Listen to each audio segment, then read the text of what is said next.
chan kana duat lai te kha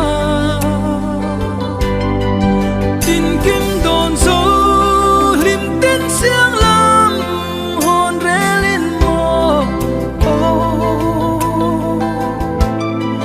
li pui run se kholia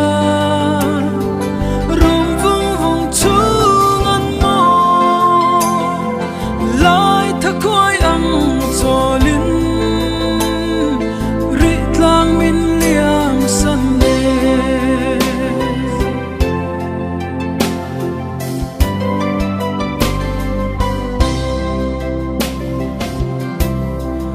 o kan ei chun kan nau duat lai sak ruang ka chu ne mo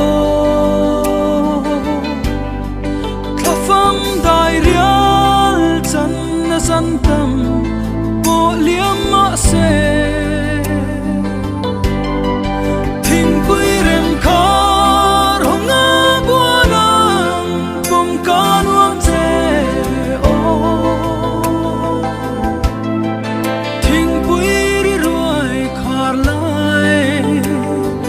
hon za yang re si lo sak ruang chu lo vin mo pia lei run i rem me o na e min ching zo om ang mo ka phang mai hi lir pui kiu ruai chung na sil puan ziang nghe ngin mo sắp mel tu riai riai chamang asal tur chu ka don singam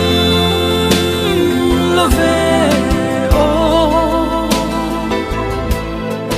lung lai min run ye ye lung lai min run ye ye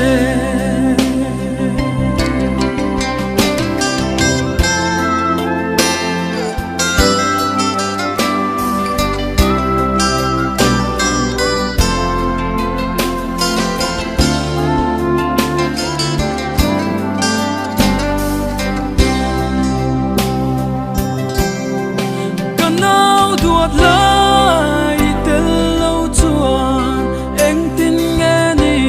ang le tang ka ro thang pui le i vul moi hon te hi i tu ayang ram don nu ru min shil si lo tel lâu chuan hring nun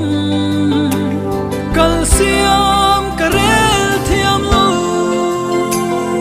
ka ton mang mo la dal i lung ruk min shil ro ka bung don tuai tha phang chan zong tlang tin den king ngei mo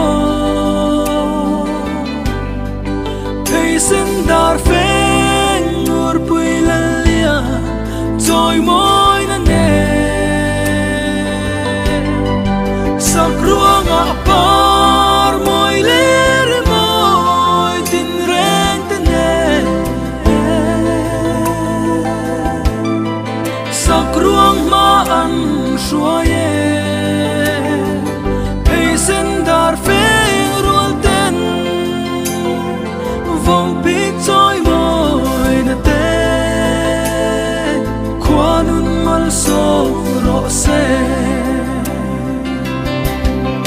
o na e min ching zo om am mo ka phang ai hi lir pui kiu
sak ruang chu